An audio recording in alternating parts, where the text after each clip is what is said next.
जय श्री कृष्णा, वंदे मातरम। सभी को राजस्थान जीके मास्टर क्लास में आपका स्वागत है। अपना राजस्थान जीके में जो टॉपिक चल रहा है वो राजस्थान के इतिहास में किसान आंदोलन चल रहा है। और राजस्थान में किसान आंदोलन टॉपिक जो है उसमें हमने बिजोलिया आंदोलन इससे पहले वाली क्लास में क्लियर किया था। और मुझे आशा है कि बिजोलिया आंदोलन में आपको कोई डाउट नहीं रहा होगा। अब हम जो स्टार्ट करने जा रहे हैं आज की क्लास में, हम बेगू और बूंदी किसान आंदोलन क्लियर करेंगे। और डाउट हो तो आप बताएं, ठीक है ना। स्टार्ट करते हैं अपन। बेगू किसान आंदोलन राजस्थान में, ध्यान देना, एक एग्जाम में प्रश्न आ जावे कि राजस्थान में सभी किसान आंदोलनों का प्रणेता आंदोलन कौन सा था, तो प्रणेता आंदोलन था बिजोलिया किसान आंदोलन, क्योंकि बिजोलिया से ही प्रेरित होकर के बाकी के किसान आंदोलन हुए थे। ओके, तो हम पहले, मैं आपको ये बाद में समझाऊंगा, उससे पहले क्वेश्चन क्या बनते हैं अपन क्वेश्चन की ही बात कर लेते हैं। देखो, ध्यान देना, देखो बेगू की जो बेगू किसान आंदोलन हुआ था वो कब हुआ था, तो ध्यान देवें 1921 से प्रारंभ हुआ था और 1925 तक चला था। पहला क्वेश्चन, 1921 से 1925 तक चला। दूसरी कंडीशन, जो आपका बेगू ठिकाना है, बेगू ठिकाना अगर आपसे रियासत पूछे तो आंसर जाएगा मेवाड़। और वर्तमान में बेगू जगह पूछे, वर्तमान में चित्तौड़ जिला, कौन सा जिला, चित्तौड़ में आता है, चित्तौड़गढ़ जिले में आता है। तो ठिकाना जो था, बेगू ठिकाना था, ये मेवाड़ रियासत में आता था और वर्तमान में चित्तौड़ में। अब दूसरी बात यह है कि मेवाड़ के उस समय ठाकुर कौन थे और बेगू के ठिकानेदार कौन थे। तो मेवाड़ के जो शासक थे उनका नाम था महाराणा फतेह सिंह जी। कौन थे? फतेह सिंह। तो ये फतेह सिंह जी उस समय मेवाड़ के राजा थे। और जब विद्रोह हुआ था, आंदोलन हुआ था, तो उस आंदोलन में बेगू ठिकाने का जो ठाकुर था, ये क्वेश्चन आपसे पूछा जाता है, तो ठाकुर अनूप सिंह जी थे। कौन थे? ठाकुर अनूप सिंह। तो ये दोनों चीजें याद रखनी है। तो सीधी सी बात यह है कि जो आपके बेगू किसान आंदोलन हुआ था उस समय मेवाड़ के शासक कौन थे? फतेह सिंह जी। और बेगू ठाकुर कौन थे? अनूप सिंह जी। तो 3 क्वेश्चन आपके यहां पर क्लियर हो चुके हैं। अब ध्यान देवें, बेगू आंदोलन जो हुआ था वो किस आंदोलन से प्रेरित था? तो प्रेरित अगर आपसे पूछ ले तो प्रेरित में आएगा बिजोलिया आंदोलन से प्रेरित था। किससे प्रेरित था? बिजोलिया आंदोलन से प्रेरित था। कौन सा आंदोलन? बेगू किसान आंदोलन। ये ध्यान देना। अब इसकी मैं घटना भी आगे बताऊंगा कि बेगू के किसान कहां पर एकत्र हुए थे? मेनाल गांव में एकत्र हुए थे। मेनाल गांव में एकत्र हुए थे। नॉलेज के लिए बता देता हूं, मेनाल भी आज की तारीख में चित्तौड़ जिले में है, इसको भीलवाड़ा नहीं समझें, ठीक है। तो मेनाल गांव, बहुत सारे लोग किताबों में भीलवाड़ा लिखा हुआ है, कंफ्यूज हो जाते हैं। तो मेनाल जो है वो चित्तौड़ जिले में आता है। तो मेनाल गांव में किसान एकत्र हुए। कहां पर एकत्र हुए? किसान एकत्र हुए। अब जब विजय सिंह पथिक को, जो बिजोलिया आंदोलन का नेतृत्व संभाल रहे थे, उनको पता चला, विजय सिंह पथिक को पता चला कि बेगू के किसान इकट्ठे हो रहे हैं, सभाएं ले रहे हैं, तो हमें भी इनका सहयोग करना चाहिए। तो इन्होंने बेगू में एकत्र हुए थे, मेनाल गांव में एकत्र हुए। और उस समय इनका जो नेतृत्व किया था, ये एग्जाम में प्रश्न आता है, नेतृत्व करने के लिए भेजा था राम नारायण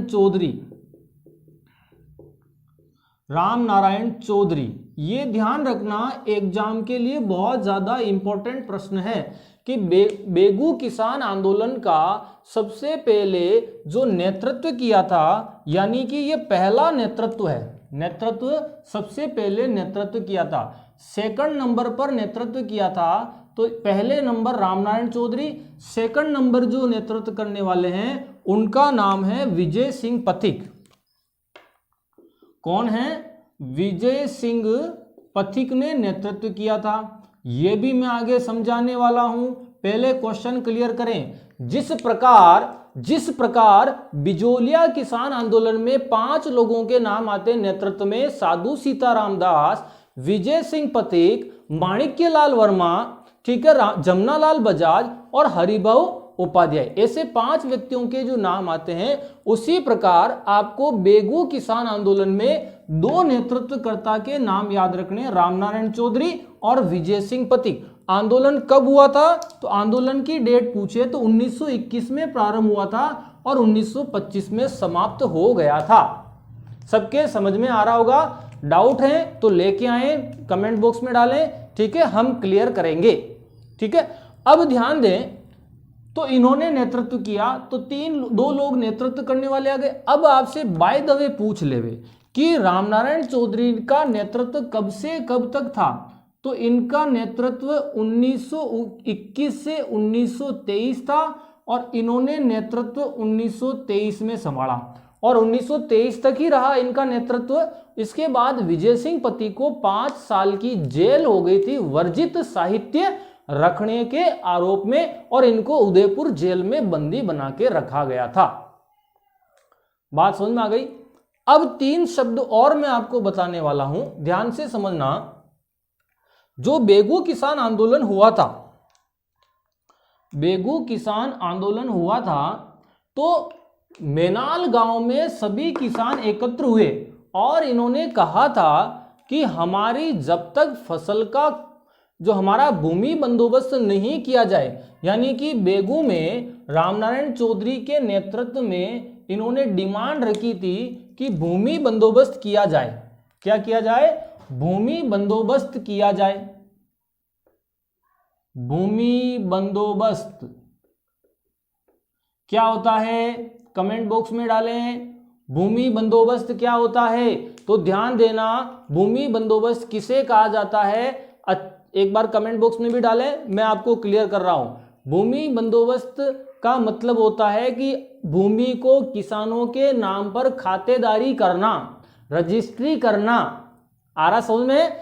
यानी कि भूमि बंदोबस्त का मतलब यह है कि जो किसान लंबे समय तक 10-10 साल से, 15-15 साल से, 8-8 साल से उस भूमि को जोत रहे हैं, वहां पर फसल का उत्पादन कर रहे हैं, लेकिन वो भूमि किसानों के नाम पे नहीं है, तो कहने का मतलब यह है कि उस भूमि का बंदोबस्त किया जाए, यानी कि वो भूमि हमारे नाम पे की जाए, हमारे खाते की जाए। अगर ऐसा बेगू ठिकाना नहीं करता है, बेगू ठिकाना के ठाकुर साहब कौन है? अनूप सिंह जी। अगर वो ऐसा नहीं करते हैं तो हम आंदोलन करेंगे और फसल का कूता नहीं होने देंगे। भूमि बंदोबस्त करो, नहीं तो फसल का कूता नहीं होने देंगे। तो ये कूता शब्द क्या है? तो मैं आपको राजस्थान में जो सबसे पहले बिजोलिया किसान आंदोलन पढ़ाया था, उसमें मैंने आपको बताया था कूता क्या होता है। खड़ी फसल पर अनुमान के आधार पर टैक्स निर्धारित करना या भू राजस्व निर्धारित करना कूता प्रथा थी। कूतना या मापना। कूता प्रथा क्या थी? भू राजस्व प्रथा। और क्या होती थी? खड़ी फसल पर अनुमान के आधार पर, ठीक है, भू राजस्व निर्धारित करना या लगान या टैक्स निर्धारित करना, वो कूता प्रथा थी। तो किसानों ने, बेगू के किसानों ने एकत्र हुए, उन्होंने डिमांड की और डिमांड करके कहा कि जब तक हमारी भूमि बंदोबस्त नहीं करोगे, भूमि हमारे नाम नहीं करोगे, तब तक हम फसल का कूता नहीं होने देंगे। और किसके नेतृत्व में? राम नारायण चौधरी के नेतृत्व में। देखो, पहला नेतृत्व कौन कर रहे हैं? राम नारायण चौधरी। तो बेगू आंदोलन आ जाए तो पहले नेतृत्व करता राम नारायण चौधरी, आंसर जाएगा। ओके, ठीक है। अब इन्होंने डिमांड रखी, आंदोलन किया, मेनाल गांव में इकट्ठे हुए और प्रेशर किस पे डाला? अनूप सिंह जी पर। किस पर डालते हैं प्रेशर? अनूप सिंह जी पर दबाव डाला। अनूप सिंह जी पर जब दबाव पड़ा, आंदोलन का दबाव पड़ा किस पर? अनूप सिंह जी पर।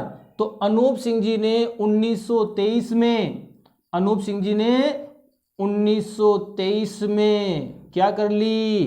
किसानों की मांगे मान ली, किसानों की शर्तें मानी। क्या मानी? किसानों की शर्तें मान ली।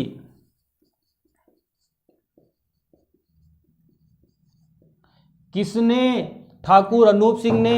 1923 में अनूप सिंह जी ने कह दिया चलो कोई बात नहीं है, आप लोग आंदोलन समाप्त करो और जो है आपके भूमि बंदोबस्त की जाएगी। उसका कोई एक क्राइटेरिया डिसाइड कर दिया जाता कि कर देते, अगर होता तो, होने नहीं दिया तो भी कितने जो लंबे समय से किसान जो है भूमि जोत रहे हैं तो उनको बंदोबस्त कर दी जाएगी।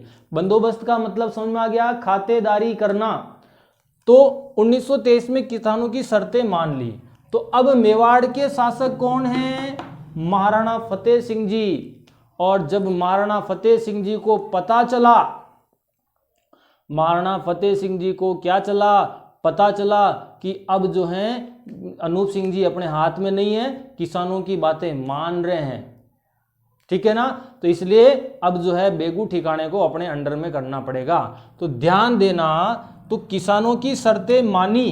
तो अब जो है मेवाड़ रियासत ने, ध्यान से समझना, तो अब शर्तें किस किस के बीच में हुई? अनूप सिंह और किसान, किसानों के बीच में जो समझौता हुआ, ध्यान से समझना, यानी कि अनूप सिंह और किसानों के बीच में जो समझौता हुआ, ये समझौता हो रहा है यानी कि शर्तें मान रहे हैं। तो उस समझौते को मेवाड़ रियासत ने क्या नाम दिया? मेवाड़ रियासत ने, मेवाड़ रियासत ने इस समझौते को क्या नाम दिया? बोल्शेविक समझौते की संज्ञा दी। कौन सी समझौते की? बोल्शेविक समझौता कहा। आपको ध्यान होगा जब 1917 के आसपास रूस की क्रांति हुई थी, आपको ध्यान होगा, विश्व का इतिहास कभी पढ़ोगे आप देखना उसमें, तो वहां पर जो जार सरकार थी वहां पर किसानों और जनता के बीच में और उनके बीच में एक समझौता हुआ था, बोल्शेविक संधि, और वो 1917 में हुई थी। अपना आंदोलन हो रहा 1921 से 25, तो कोई ज्यादा पुराना मैटर नहीं है, समझ में आ रहा। और वहां पर भी लोगों की बातें मान ली गई थी बोल्शेविक समझौते के तहत। तो अभी अपने यहां पर भी जो है अनूप सिंह जी और किसानों के बीच में समझौता हुआ कि भैया उनको भूमि बंदोबस्त कर दी जाएगी। तो इसी को जो ये इनके बीच में समझौता हुआ, उसी समझौते को मेवाड़ रियासत ने नाराज होकर के क्या नाम दिया? बोल्शेविक समझौता का नाम दे दिया। समझ में आ रहा क्या? मतलब मेवाड़ रियासत इस समझौते से संतुष्ट नहीं थी। क्यों नहीं थी? पहली बात तो किसानों की बातें नहीं माननी चाहिए थी, और मान ली तो पहले मेवाड़ रियासत को क्यों नहीं पूछा? अरे नहीं आ रहा समझ में क्या? कभी जो है उदाहरण के लिए तौर पे बताता हूं कि हस्बैंड वाइफ है और वाइफ ने कभी पड़ोसी से कोई लेडीज आई और 2000 रुपये उधार चाहिए, ले गई, वाइफ ने दे दिया, और जब हस्बैंड को शाम को पता चलेगा तो नाराज होगा ना, मेरे से बिना पूछे पैसे कैसे दे दिए, ये वो सारी चीजें, तो नाराज तो स्वाभाविक है। तो इनसे भी हैं, ठीक है। तो जो अनूप सिंह जी हैं, ठीक है ना, अब ये मत सोचना ये मम्मी ये पापा, ऐसे नहीं है ना। तो अनूप सिंह जी जो थे उन्होंने बातें मान ली, तो मेवाड़ रियासत नाराज हो गई और उन्होंने इस समझौते को क्या नाम दिया? बोल्शेविक समझौता। बहुत ज्यादा इंपॉर्टेंट है एग्जाम के लिए, डायरेक्ट एग्जाम में प्रश्न आए, राजस्थान में किसान, कौन सा किसान आंदोलन है जहां पर किसानों और ठिकाने के बीच में हुई संधि को बोल्शेविक समझौता नाम दिया गया? तो आपका आंसर क्या जाएगा? बेगू ठिकाना या बेगू किसान आंदोलन से रिलेटेड है। बात समझ में आ गई क्या? आएगी जाएगी कहां? ठीक है, तो ध्यान देना।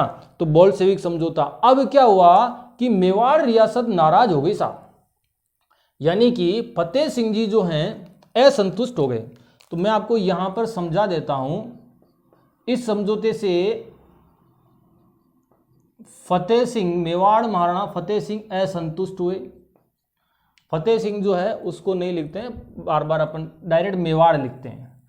तो मेवाड़ रियासत ने, मेवाड़ रियासत, ध्यान से समझना, अब मेवाड़ रियासत ने क्या किया? अनूप सिंह जी को लाइन हाजिर कर दिया साहब। किसको? अनूप सिंह, ठाकुर अनूप सिंह। तो ठाकुर अनूप सिंह को क्या कर दिया, मेवाड़ बुला लिया। कहां बुलाया, मेवाड़ बुलाया, और मेवाड़ में इनको क्या कर दिया, नजरबंद कर दिया। क्या कर दिया, नजरबंद कर दिया। हालांकि अनूप सिंह जी भी मेवाड़ रियासत की पक्ष में ही थे, लेकिन जब किसानों का आंदोलन हुआ तो मजबूरी में इनको कुछ दिखा नहीं और समझौता करना पड़ा। और ये समझौता कब हुआ, 1923 में समझौता हुआ था। तो अनूप सिंह जी को मेवाड़ बुला के नजरबंद कर दिया। अब बेगू ठिकाने में कोई भी ठाकुर नहीं है। ध्यान से सुने, बेगू ठिकाने में कोई ठाकुर नहीं है। अब क्या किया इन्होंने, तो अब बेगू ठिकाने को क्या घोषित करेंगे, मेवाड़ रियासत के अंडर में लेंगे। और मैंने आपको बिजोलिया आंदोलन में समझाया था, मेरी राजस्थान के किसान आंदोलन की जो सेकंड क्लास थी, ये आज तीसरी क्लास है, और सेकंड क्लास में मैंने समझाया था कि ऐसी परिस्थिति में जब किसी ठिकाने को रियासत अपने अंडर में लेती थी तो उसको बोलते थे मुंसर मात या कोर्ट ऑफ वार्ड्स। पढ़ा था आपने, मुंसर मात या कोर्ट ऑफ वार्ड्स। तो इसको बेगू ठिकाने को, ठीक है, बुलाया और बेगू ठिकाने को क्या कर दिया, यानी कि सीधी सी बात है, बेगू ठिकाने को कर दिया मुंसर मात घोषित कर दिया। मुंसर मात घोषित कर दिया किसको, बेगू ठिकाने को। इस चीज का आपको ध्यान रखना है। तो अब 1923 में बेगू ठिकाना जो था उसको जो है मुंसर मात घोषित कर दिया।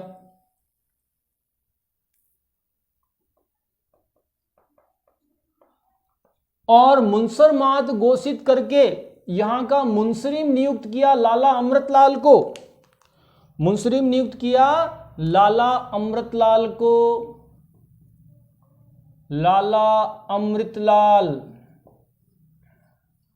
ध्यान से समझना, जब लाला अमृतलाल को मुंसरिम नियुक्त किया, मुंसरिम क्या होता है, कोई बताएंगे, मुंसरिम जब कोई ठिकाना मुंसर मात घोषित किया जाता था तो उस ठिकाने को सीधा हैंडल कौन करती थी, रियासत।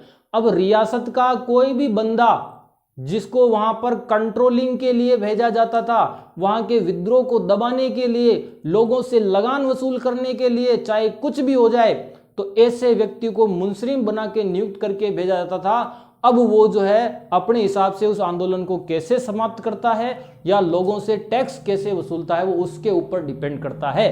तो आपके एग्जाम में ऐसा प्रश्न भी आने वाला है कि लाला अमृतलाल का संबंध किस किसान आंदोलन से था, तो आपका आंसर क्या जाएगा, बेगू किसान आंदोलन। बेगू किसान आंदोलन को मुंसर मात घोषित किया था, सॉरी, बेगू ठिकाने को मेवाड़ रियासत ने। अनूप सिंह जी को उदयपुर बुला के बंद कर दिया, जेल में डाल दिया। अब रही बात, आगे बात करते हैं। तो अब लाला अमृतलाल जब आया, लाला अमृतलाल जब आया तो उसने किसानों से जबरन घरों में घुस घुस के, ठीक है, महिलाओं बच्चों के साथ अपने आदमियों को बेचता दुर्व्यवहार करते थे और किसानों को प्रताड़ित कर करके लगान टैक्स वसूल करना प्रारंभ किया और लोगों के साथ जबरदस्त अत्याचार प्रारंभ कर दिए। क्या समझ में आ गया?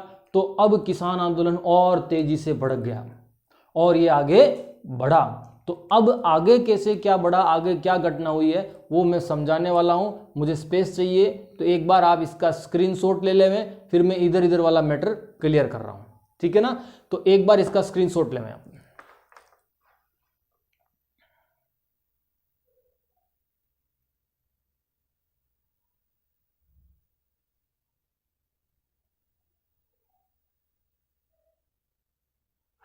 ओके,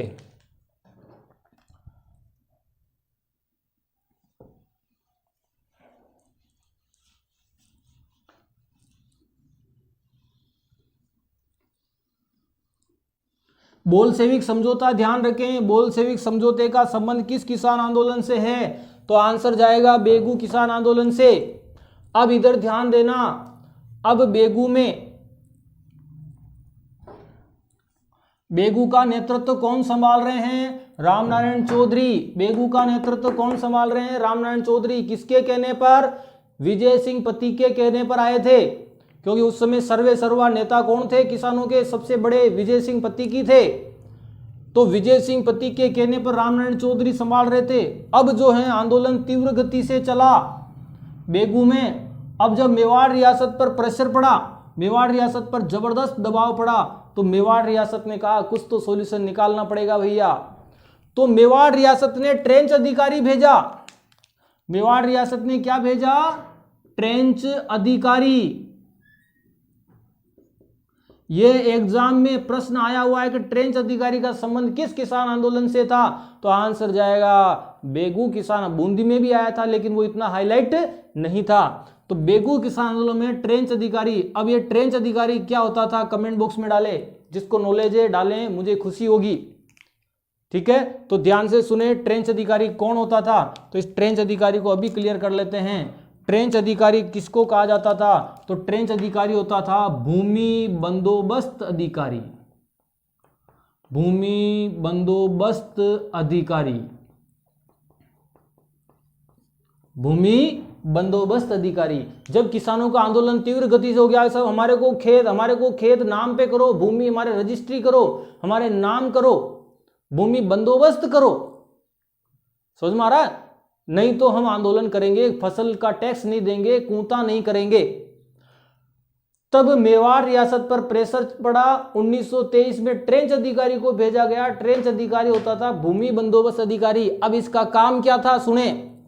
तो भूमि बंदोबस्त अधिकारी या ट्रेंच अधिकारी एक ही काम करता था, भूमि खातेदारी करता था। जैसे पटवारी तहसीलदार ही जो होते हैं भूमि से रिलेटेड, राजस्व विभाग से रिलेटेड, तो ये किसानों को भूमि उनके नाम पे करता था। रजिस्ट्री पट्टे का सिस्टम था।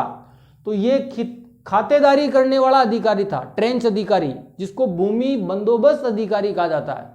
भूमि को किसानों को नाम पे करने वाला। तो ये अधिकारी आया, तो इसने क्या किया, और इसके साथ में कौन मिल गया? बेगू का मुंसरीम कौन है अभी आज की तारीख में इस आंदोलन में? एट प्रेजेंट नहीं, तो लाला अमृतलाल। कौन था? लाला अमृतलाल। लाला इसलिए मैं लाल से लिख रहा हूं,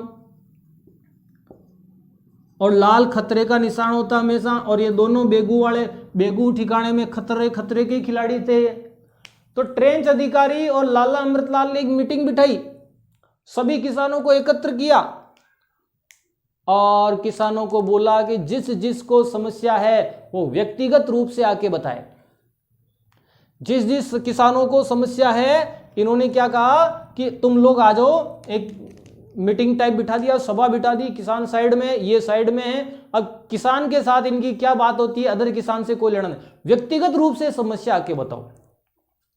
आ रहा समझ में? व्यक्तिगत रूप से समस्या बताओ। तो अब मुझे बताओ कि लाला अमृतलाल जहां बैठा है, खतरनाक आदमी, समझ में आ रहा है? तो उस समय कोई किसान जाकर के अपनी व्यक्तिगत समस्या बताएगा क्या? ये तो बाद में कूटेगा उसको। अच्छा तू आया था पहले, कल मीटिंग में तू था ना, तेरे को ज्यादा चाहिए, ले आजा, तेरे भूमि बंदोबस्त करता हूं। तो ऐसा कोई व्यक्ति समस्या बताएगा क्या? मुझे याद है, हम जब, आप सबको भी याद होगा, जब हम छोटे होते हैं, छोटे, ठीक है, ध्यान से सुनना एग्जाम्पल। जब हम छोटे होते हैं, कभी कोई डिमांड होती है और मम्मी के पास जाते हैं, साहब मम्मी मुझे आज 10 रुपये चाहिए, मेरे को ये चिप्स लानी, ये कुरकुरा लाना है और पैसा चाहिए। अब मम्मी को पैसा नहीं देना है तो वो क्या बोलेगी? पापा से जाके ले लो, आज मेरे पास खुले नहीं है। और पापा लाला अमृतलाल है। आ रहा समझ में? पापा क्या है? लाला अमृतलाल है। अब वो बच्चा, आप जब छोटे थे तो मम्मी ने कहा पापा से ले लो। अब पापा के पास जब आप जाओगे, पापा को बोला, पापा, धीरे आवाज में, बिल्कुल पापा, पापा कहेंगे हाँ क्या हुआ, तेज आवाज में बोलेंगे थोड़े से, क्या हुआ। अब आप लेने क्या गए थे? 10 रुपए लेने गए थे चिप्स के लिए, और पापा को क्या बोलेंगे? नहीं मैं तो ऐसे ही मिलने आया था, आप क्या कर रहे हो, क्योंकि डर बैठा हुआ है। तो व्यक्तिगत रूप से आप पापा को, और मम्मी बैठे हैं तो आप पापा के सामने जिद कर सकते हो, क्योंकि पापा की मजाल नहीं है जो मम्मी के सामने आपको 10 रुपए नहीं देवे। आ रहा समझ में? मेरा उदाहरण समझ में आ गया? तो कहने का मतलब यह है कि आप जो हैं अकेले व्यक्तिगत रूप से डिमांड करोगे तो नहीं कर पाओगे, और एक साथ करोगे तो कर पाओगे। तो यहां पर इसने ये कहा कि आप व्यक्तिगत रूप से आकर के बताएं जिस जिस की समस्या है। अब व्यक्तिगत रूप से कौन बताएगा? अरे नहीं आएगा सुनने। तो यही चीज होती है। तो लाला अमृतलाल और ये बैठे थे, तो अब किसानों ने इस ट्रेंच अधिकारी और लाला अमृतलाल की जो इनका प्लान था उसका किसानों ने विरोध किया। किसानों ने क्या किया? विरोध किया कि साहब ट्रेंच अधिकारी भी नहीं चाहिए हमारे को, तो भूमि बंदोबस्त अधिकारी। ये कौन सा नियम है कि व्यक्तिगत रूप से आके आपको हम अपनी समस्या बताएं? समस्या सभी किसानों की एक ही है, एक ही समस्या है। कौन सी है? भूमि बंदोबस्त करो, खाते करो। हम कब तक जाएं? हमारे को कभी भी हटा सकते हो आप। तो आ रहा समझ में? जो सस्ते में मिला उसको ले आते और हम फिर घर में बैठ रहे हैं, क्या मतलब है? तो ऐसी स्थिति में किसानों ने विरोध किया और किसान जो है, किसान विरोध में गोविंदपुरा गांव में इकट्ठे हुए। गोविंदपुरा गांव में एकत्र हुए। कौन? किसान। और एकत्र हुए किसके विरोध में?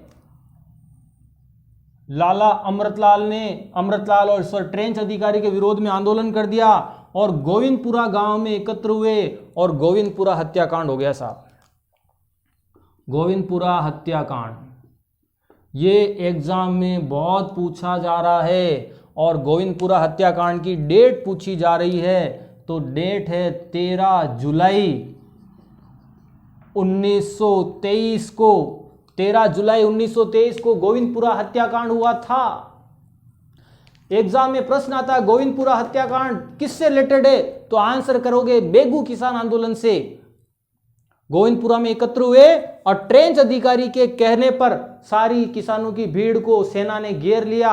इनके जो लठेत थे, जो जिसको हम कह सकते हैं भाड़े के टट्टू, जिनको खरीद के लाते थे लोगों को पिटवाने के लिए, ठीक है, पहलवानों को, समझ में आ रहा? बाउंसर, जिनको आप अपनी भाषा में बाउंसर कहते हैं, तो उनको ले आए और किसानों के ऊपर जबरदस्त अत्याचार किया, गोलीबारी हुई और 13 जुलाई 1923 को गोविंदपुरा हत्याकांड हो गया। गोविंदपुरा गांव में खूब किसान मारे गए थे, लेकिन सभी का नाम नहीं मिलता है। नाम किसका मिलता है? जो नेता होता है उसी का मिलता है। और यहां पर किसानों को एकत्र कर रहे थे, उनमें से 2 व्यक्ति जो फेमस थे और उनका नाम था रूपाजी कृपाजी। आपने नाम सुना होगा, एग्जाम में बहुत आता है, रूपा जी और कृपा जी। ठीक है, ये जो हैं शहीद हो गए, मारे गए। ध्यान रखना, गोलीबारी हुई, रूपा जी कृपा जी शहीद हो गए। एग्जाम में प्रश्न आता है कि रूपा जी कृपा जी का संबंध किस किसान आंदोलन से था? तो आपका डायरेक्ट आंसर करना है बेगू किसान आंदोलन। रूपा जी कृपा जी किस किसान आंदोलन में शहीद हुए थे? तो बेगू किसान आंदोलन में। एग्जाम में क्वेश्चन गलत नहीं होना चाहिए। और कौन से हत्याकांड में? तो गोविंदपुरा गांव हत्याकांड हुआ था। कब हुआ था? 13 जुलाई 1923 को। लाला अमृतलाल का संबंध किस किसान आंदोलन से था? तो आपका आंसर जाएगा बेगू किसान आंदोलन से। ट्रेंच अधिकारी कहां आया था? तो आंसर जाएगा बेगू किसान आंदोलन। बेगू का ठाकुर कौन था? आंसर जाएगा अनूप सिंह। उस समय मेवाड़ का ठाकुर कौन, मेवाड़ के शासक कौन थे? तो महाराणा फतेह सिंह। आपके अगला प्रश्न आएगा कि राजस्थान में जो है बेगू ठिकाना जो आज की तारीख में वर्तमान में कहां पर आता है? तो आपका आंसर क्या जाएगा? वर्तमान में कहां पर आता है? तो चित्तौड़ जिले में। और रियासत पूछे तो मेवाड़ में। और अगले प्रश्न की बात करें कि किस किसान आंदोलन से रिलेटेड समझौते को बोल्शेविक समझौता दिया, नाम दिया गया? तो बोल्शेविक समझौता आ जाओ तो आंख मीच के आपको कौन सा करना है? बेगू आंदोलन करना है। बेगू किसान आंदोलन का संबंध बोल्शेविक समझौते से था। बात समझ में आ गई? अब एक चीज और ध्यान देवें, अब जो है आंदोलन तीव्र गति से प्रारंभ हो गया और इसके बाद जो है इनके ऊपर प्रेशर पड़ा। किनके ऊपर? अब रामनारायण चौधरी, जब गोविंदपुरा हत्याकांड हुआ था तब इस गोविंदपुरा हत्याकांड के समय बेगू आंदोलन का नेतृत्व कौन कर रहे थे? रामनारायण चौधरी। अब रामनारायण चौधरी ने हाथ खड़े कर दिए कि साहब मेरे आंदोलन का नेतृत्व करते समय ऐसी घटना हो गई गोविंदपुरा हत्याकांड और ऐसी घटना में इतने लोग मारे गए, अब मैं इस आंदोलन को संभाल नहीं पाऊंगा क्योंकि मैं कुछ इनको बचा नहीं पाया। आरएसओ ने इस आंदोलन में किसानों की ज्यादा मदद नहीं कर पाया और उन्होंने हाथ खड़े कर दिए, अब मैं आंदोलन नहीं संभालूंगा, विजय सिंह पत्तू का अब मेरे से नहीं होगा, मेरे रहते हुए ऐसी घटना हो गई है, मैं किस किस को जवाब दूं। तब 1923 में इस आंदोलन के बाद ध्यान रखना, गोविंदपुरा हत्याकांड के बाद, ठीक है ना, गोविंदपुरा हत्याकांड के बाद अब जो है नेतृत्व कौन संभाल रहे हैं? 1923 में विजय सिंह पथिक ने नेतृत्व संभाला। और विजय सिंह पथिक जब 1923 में नेतृत्व संभाल रहे थे तो मेवाड़ रियासत पूरा प्रयास कर रही थी कोई भी कारण ढूंढ करके विजय सिंह पथिक को जेल में डाल दो, क्योंकि बिना कारण डालेंगे तो किसान भड़क जाएंगे। तो बाद में 1923 में ही वर्जित साहित्य रखने के आरोप में, वर्जित साहित्य, जिस साहित्य को पढ़ने पर रखने पर सरकार ने प्रतिबंध लगा रखा था, वो साहित्य इनके पास पाया गया और वर्जित साहित्य रखने के आरोप में इनको क्या है 5 साल की जेल में डाल दिया, सजा उदयपुर में रखा गया। तो ये बेगू किसान आंदोलन है। अब बेगू को कौन संभाले? तो ऐसी स्थिति में जो बिजोलिया में नेतृत्व कर रहे थे दूसरे बाकी लोग जो नेता थे, जैसे साधु सीताराम दास, नोट कर लेना, साधु सीताराम दास, ब्रह्मदेव, फतेहकरण चारण, माणिक्यलाल वर्मा जो बेगू के नेता थे, सॉरी बिजोलिया के नेता, अब इन लोगों ने बेगू की बागडोर संभाली। नेतृत्व में उनके नाम नहीं आएंगे, अब उनका सहयोग आएगा बस।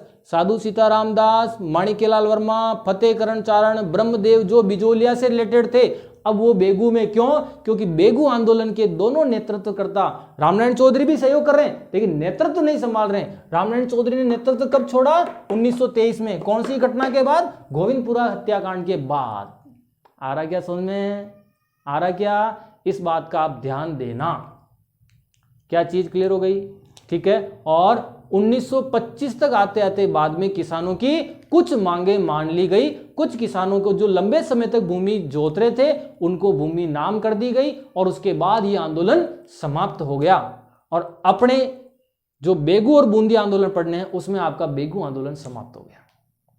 ओके, तो ध्यान देना। तो एक बार आप इसका स्क्रीनशॉट लेवें और कोई डाउट हो तो आप मेरे को भेजें। ओके,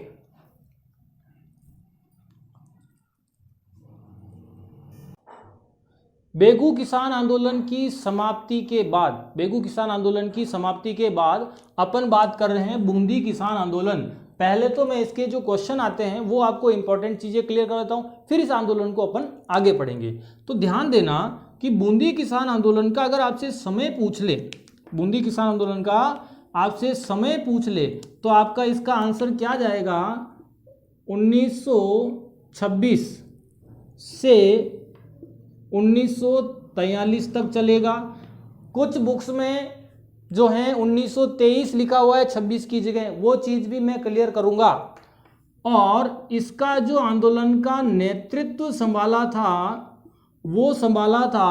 वो है पंडित नयनूराम शर्मा। कौन थे? पंडित नयनूराम शर्मा जो है बूंदी किसान आंदोलन का नेतृत्व देते हैं। और ये नेतृत्व कब देते हैं? 1926 में देंगे। आगे मैं जब इसको और डिटेल में पढ़ाऊंगा तब मैं बात करूंगा। तो देखो, बूंदी किसान आंदोलन का एक अन्य नाम भी है, ठीक है, अन्य नाम भी है। इसको बोला जाता है बरड़ आंदोलन। क्या बोला जाता है? बरड़ आंदोलन भी बोला जाता है। तो ये बहुत इंपॉर्टेंट चीज है, बहुत कम मिलता है, तो इसको भी आप याद करें कि बूंदी आंदोलन का दूसरा नाम बरड़ आंदोलन है। अब ध्यान से समझना कि जो बूंदी आंदोलन अगर आपसे पूछे किस आंदोलन से प्रेरित था, किस आंदोलन से प्रेरित था, आपका आंसर जाएगा बिजोलिया और बेगू आंदोलन से प्रेरित था। बिजोलिया और बेगू आंदोलन से प्रेरित था। कौन सा आंदोलन? जो है वो बूंदी किसान आंदोलन। ये भी अपने को ध्यान रखना है। पंडित नयनूराम शर्मा याद रखना है और आंदोलन का नेतृत्व संभाल रहे हैं 1926। लेकिन ये 1923 की घटना क्या है वो मैं आगे आपको बताने वाला हूं। अब क्या हुआ, इसको बरड़ आंदोलन क्यों बोलते हैं? ध्यान से समझना। बूंदी में किसान सबसे पहले अपनी समस्याओं का समाधान निकालने के लिए, अपनी किसानों की क्या क्या समस्या हैं उनके समाधान हेतु सबसे पहले किसान, बूंदी के किसान आसपास के बरड़ गांव में एकत्र हुए थे।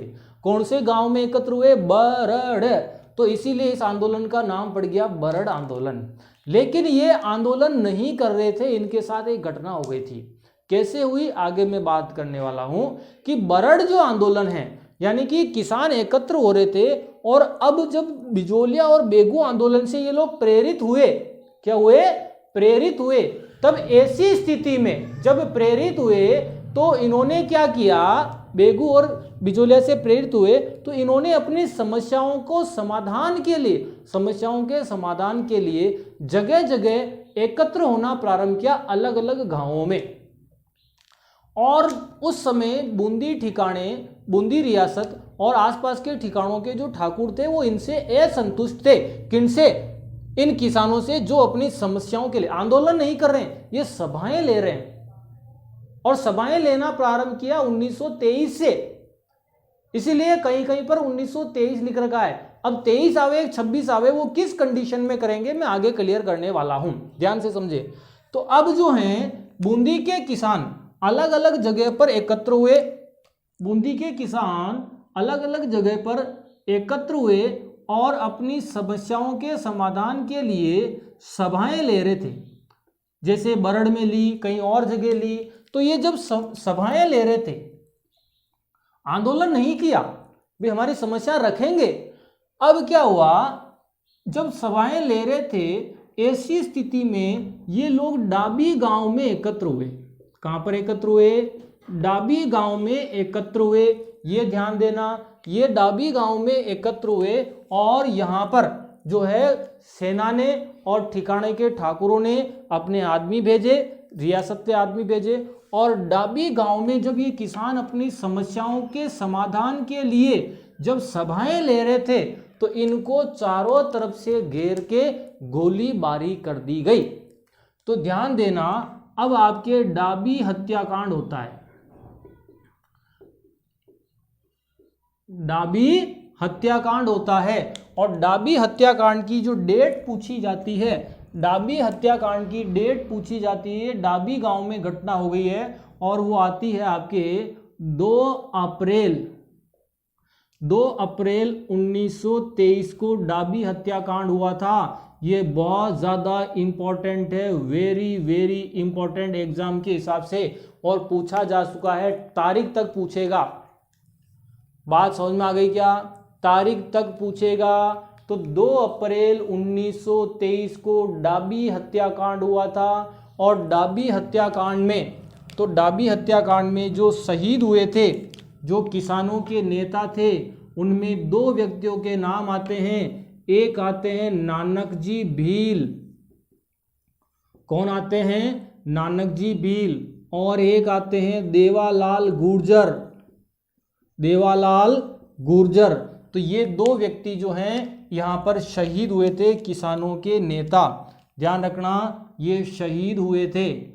और आपके एग्जाम में पूछा जाता है कि डाबी हत्याकांड कब हुआ था? 2 अप्रैल। जिस प्रकार बेगू आंदोलन में गोविंदपुरा हत्याकांड हुआ था 13 जुलाई 1923, और ये होता है 2 अप्रैल 1923 को। क्या सबके समझ में आ गया? जबकि किसान आंदोलन नहीं कर रहे थे, इस बात का ध्यान रखना।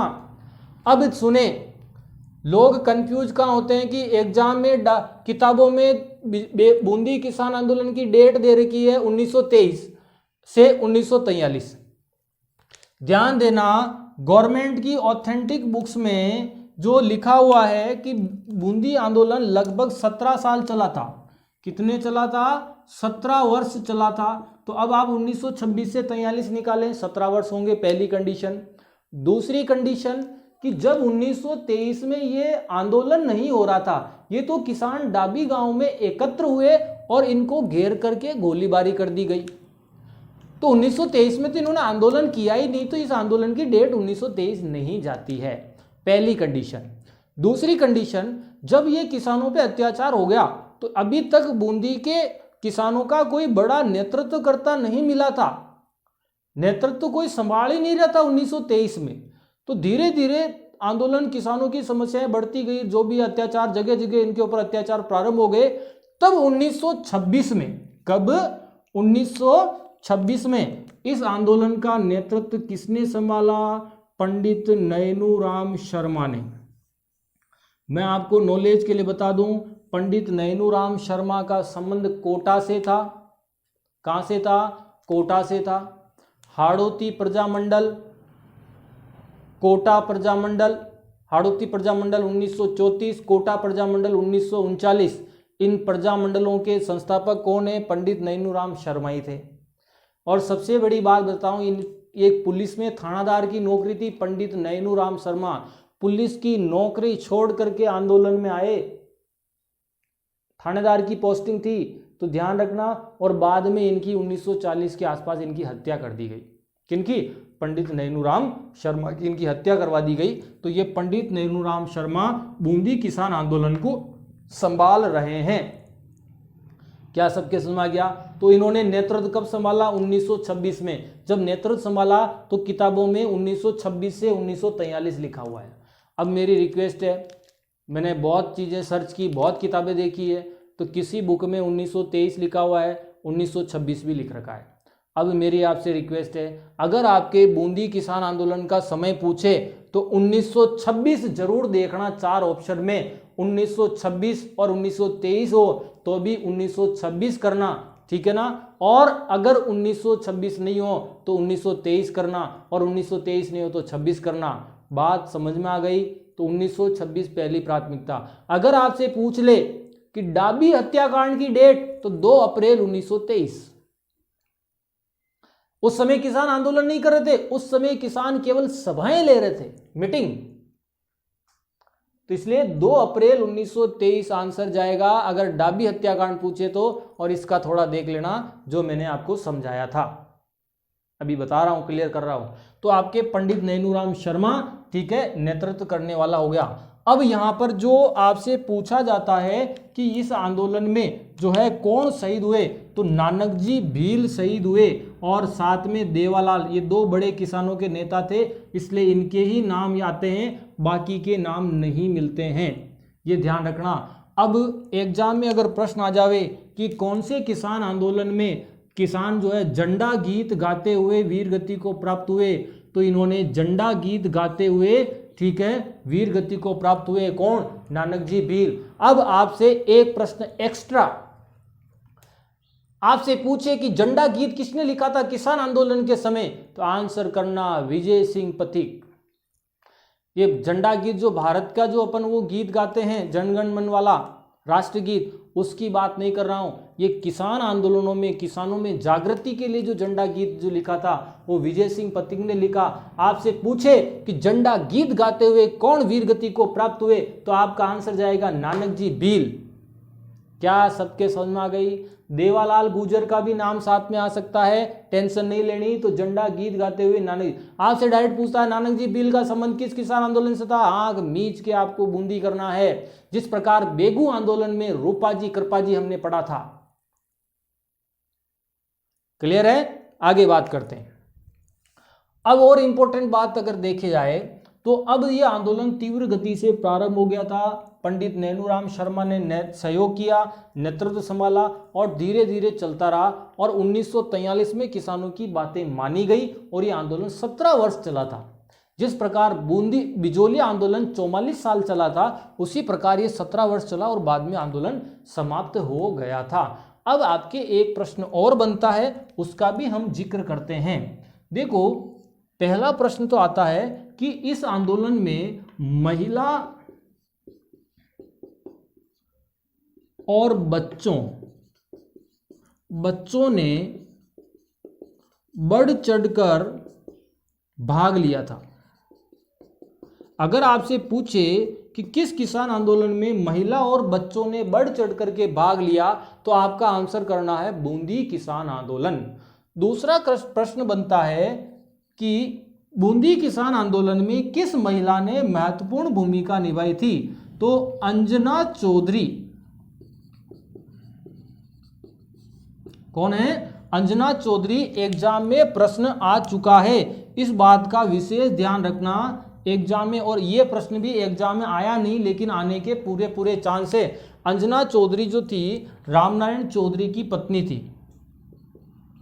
रामनारायण चौधरी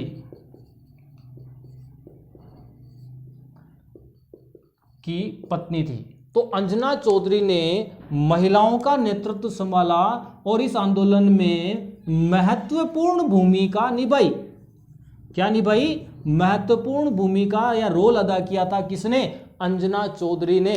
तो आपके एग्जाम में प्रश्न आए कि अंजना चौधरी का संबंध किस किसान आंदोलन में जो ज्यादा सक्रिय रहा, तो आपको आंसर करना है बूंदी किसान आंदोलन, जिसको बरड़ आंदोलन भी कहते हैं। ठीक है, डाबी हत्याकांड का संबंध कहां से था? तो जो है बूंदी आंदोलन से, और 2 अप्रैल 1923 को हुई थी घटना। ये डेट आपको बहुत ज्यादा इंपॉर्टेंट याद रखनी है, ये एग्जाम में बहुत ज्यादा पूछी जाती है। इसके आगे मैंने वेरी वेरी इंपॉर्टेंट लगा चुका हूं। और नानक जी भील शहीद हुए थे झंडा गीत गाते समय। इनके साथ देवालाल गुर्जर का नाम याद रखना। महिला और बच्चों ने बढ़ चढ़ के कहां पर भूमिका निभाई थी? तो बूंदी आंदोलन। अंजना देवी चौधरी ने जो महत्वपूर्ण भूमिका निभाई कहां पर? बूंदी किसान आंदोलन। बूंदी किसान आंदोलन का नेतृत्व करता पूछे तो पंडित नैनूराम शर्मा। नेतृत्व कब संभाला? 1926 में। और नैनूराम शर्मा का संबंध कहां से था? तो कोटा से।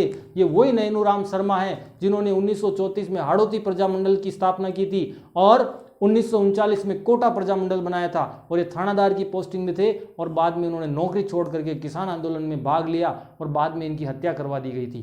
क्या सबके समझ गया? बूंदी किसान आंदोलन किससे प्रेरित था? तो आंसर जाएगा बिजोलिया और बेगू आंदोलन से प्रेरित था। अब लास्ट इंपॉर्टेंट बात करता हूं, तो उसके बाद आपके बूंदी आंदोलन समाप्त हो जाएगा। इस चीज को ध्यान देना, नानक जी जो भील थे, इनकी मृत्यु हुई थी, ये शहीद हुए थे कौन से आंदोलन में? बूंदी आंदोलन में। तो इन नानक जी भील की स्मृति में ठीक है, माणिक्यलाल वर्मा ने, किसने? माणिक्यलाल वर्मा ने, ठीक है, कौन सा गीत लिखा? अर्जी गीत लिखा। ठीक है, कौन सा गीत लिखा था? तो अर्जी गीत लिखा। किनकी स्मृति में? नानक जी भील की स्मृति में। ये एग्जाम में प्रश्न आता है कि अर्जी शीर्षक जानते नाम से गीत किसने लिखा? तो माणिक्यलाल वर्मा ने। किसकी स्मृति में? तो नानक जी भील की स्मृति में। ये आपके एग्जाम में आ जाए तो गलत नहीं करना है आपको। क्या सबके समझ में आ रहा है? ठीक है, तो ध्यान देना, नानक जी भील की स्मृति में अर्जी गीत लिखा। ये माणिक्यलाल वर्मा वही हैं कौन? जिन्होंने बिजोलिया किसान आंदोलन के समय किसानों में जन जागृति के लिए कौन सा गीत लिखा था? पंछीड़ा गीत लिखा था। ये मैंने आपको बताया था। तो पंछीड़ा गीत बिजोलिया किसान आंदोलन के समय लिखा, और अर्जी गीत जो है नानक जी भील की स्मृति में लिख रहे हैं। और ये आंदोलन चलता रहा। बाद में 1943 में किसानों की बातें मान ली गई और बूंदी किसान आंदोलन समाप्त हो गया था। बूंदी किसान आंदोलन में एक घटना और हुई थी ईश्वरी सिंह के समय, लेकिन वो इतिहास की बात है, थोड़ा मैं अलग इतिहास पढ़ाऊंगा, उसमें बताऊंगा। नहीं तो किसान आंदोलन के लास्ट में फैक्ट बताऊंगा, उसमें बताऊंगा। अभी हम जिस बिंदु को पढ़ रहे हैं उसमें उस चीज को नहीं लेंगे। ठीक है ना? तो विशेष तौर पे आप ध्यान देना, बूंदी किसान आंदोलन कल को किसी ने पढ़ रखा हो, मेरे से ही पढ़ रखा हो या कहीं और पढ़ रखा हो, सर बूंदी में एक गुर्जर जाति के लोगों ने भी आंदोलन किया था, तो वो किसान आंदोलन नहीं था, वो चरागाह भूमि से उन पर प्रतिबंध लगा दिया गया, मृत्यु भोज पर प्रतिबंध लगा दिया गया, इसलिए बूंदी में किसानों ने, गुर्जर जाति के लोगों ने आंदोलन किया था। वो मैटर हम आगे पढ़ेंगे। ठीक है, तो ध्यान देना। आप ये मत सोचना कि सर को नहीं आ रहा तो बता ही नहीं रहे हो। ठीक है, ध्यान देना। अब यहां तक आपके बूंदी एक बार आप इसका स्क्रीनशॉट ले लें। उसके बाद मैं एक चीज और बताना चाह रहा हूं, जो मैंने राजस्थान में किसान आंदोलन की जो फर्स्ट क्लास पढ़ाई थी, उसमें मैंने कुछ लाग बाग टैक्स वगैरह बताए थे, किसानों पे लगते थे।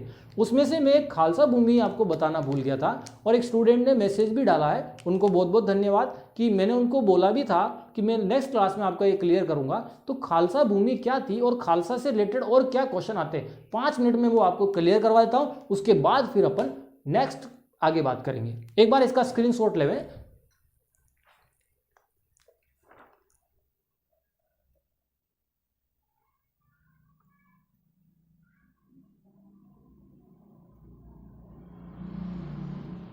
ओके, आपके बूंदी किसान आंदोलन भी कंप्लीट हो चुका है। और बेगू किसान आंदोलन भी कंप्लीट हो चुका है। मुझे आशा है आपको अच्छे से समझ में आ रहा होगा। मेरा पूरा प्रयास है कि आपके हर डाउट क्लियर हो, एग्जाम में आपको प्रश्न मिले, फिर भी डाउट हो तो लेके आवें।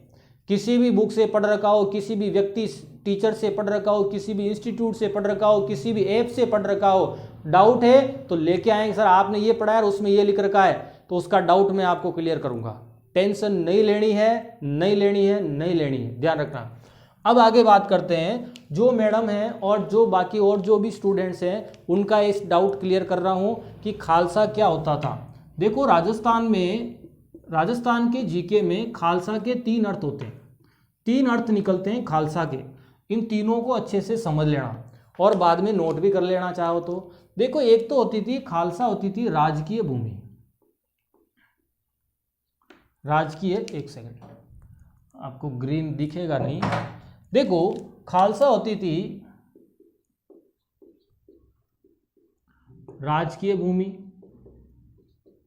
एक खालसा पंथ है, खालसा क्या है, पंथ है, ठीक है। और एक खालसा है दादू पंथ का एक वर्ग, दादू पंथ का एक वर्ग, और खालसा है राजकीय भूमि, और एक पंथ भी है। इन तीनों का आपको ध्यान देना है, क्वेश्चन बनता है एग्जाम में। चीजें क्लियर कर रहा हूं। राजकीय भूमि किसे कहा जाता था, यानी कि वह भूमि राजकीय भूमि किसे कहा जाता था, वह भूमि, ठीक है, जो सीधी प्रशासन या राज्य या राजा के अंतर्गत होती थी, यानी कि रियासत के अंतर्गत, यानी राजकीय भूमि कह सकते हैं उसको। वो पहले ऐतिहासिक काल में खालसा भूमि कहलाती थी। एग्जाम्पल दे रहा हूं, फॉर एग्जाम्पल आपके गांव में या आपके शहर में, जो शहर वाले हैं शहर समझे, जो गांव वाले हैं गांव समझे, ऐसी कोई जमीन जो किसी व्यक्ति के नाम पे नहीं है, वो सरकार की भूमि है।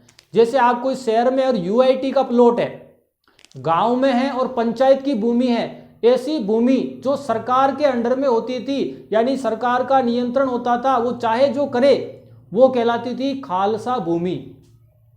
यानी लोगों के, पब्लिक के नाम पे नहीं, समझ में आ रहा है, तो वो होती थी खालसा भूमि, जो राजकीय भूमि कहलाती है। वो प्रशासन की भूमि बोलो चाहे राज्य की भूमि बोलो, और उस जमाने में चाहे राजा के अंडर में, राजा ही राज्य है, राज्य का प्रशासन कौन देख रहा है, राजा, सब कुछ उसी के अंडर में।